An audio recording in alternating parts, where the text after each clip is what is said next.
Weekend விவசாயங்கிறது நம்ம வேலைக்கு லீவ் கிடைக்கிற நாட்கள்ல வாரத்துல ஒரு நாள் தோட்டத்துக்கு வந்து நாமளே விவசாயம் பண்றதுதான். விவசாயம்னா ரொம்ப கஷ்டம், வேலையெல்லாம் ரொம்ப ஹெவியா இருக்கும்னு நான் நினைச்சது உண்டு. ஆனா நம்ம டெய்லி ஜிம்முக்கு போறோம், வாக்கிங் போறோம், ரன்னிங் போறோம், ஒரு சில பிசிக்கல் ஆக்டிவிட்டிஸ் பண்றோம். அது போலதான் விவசாயமும்.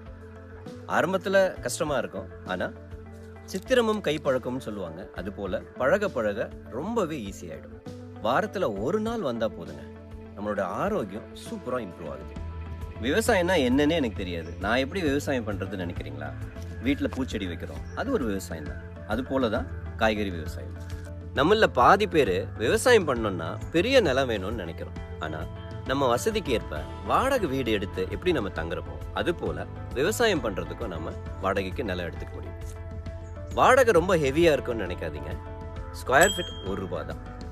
உதாரணத்துக்கு ஒரு 2000 ஸ்கொயர் ஃபீட் நீங்க எடுத்தீங்கன்னா நம்ம வீட்டுக்கு தேவையான 6ல இருந்து 10 வகையான காய்கறிகளை நம்மளால உற்பத்தி பண்ண முடியும். தக்காளி, வெண்டை, கத்திரி, பச்சை மிளகாய், பீர்க்கங்காய், புடலங்காய், கீரை வகைகள்னு ஒரு சீசன்ல நம்ம வீட்டுக்கு தேவையான ஒட்டுமொத்த காய்கறி ரெக்குவயர்மெண்ட்டையும் நம்மளால ஃபுல்ஃபில் பண்ணிக்கலாம். சரிங்க, வாரத்துல ஒரு நாள் மட்டும் வந்து என்னால் எப்படி விவசாயம் பண்ண முடியும்னு நினைக்காதீங்க.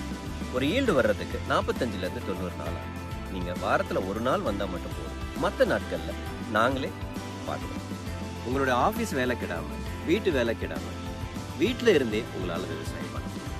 ₹1 பெர் ஸ்கொயர் ஃபீட்டுங்கிறது வெறும் நிலத்துக்கு மட்டும் இல்லை, தேவையான எக்யூப்மெண்ட், வாட்டர், பேசிக் ஃபெசிலிட்டிஸ் எல்லாமே நாங்களே அரேஞ்ச் பண்ணிப்போம். ரொம்ப முக்கியமானது, உலகத்திலேயே ஒரு ஸ்ட்ரெஸ் ஃப்ரீ பிசிக்கல் ஆக்டிவிட்டி அது விவசாயம். உங்களுடைய இந்த சின்ன முயற்சி 100 வருஷம் உங்க குடும்பம் ஆரோக்கியமா வாழறதுக்கான ஒரு இன்சூரன்ஸ் மாதிரி. இன்ட்ரெஸ்ட் இருக்கிறவங்க இம்மீடியட்டா ரெஜிஸ்டர் பண்ணுங்க. எங்க டீம்ல இருந்து கால் பண்ணி உங்களுக்கு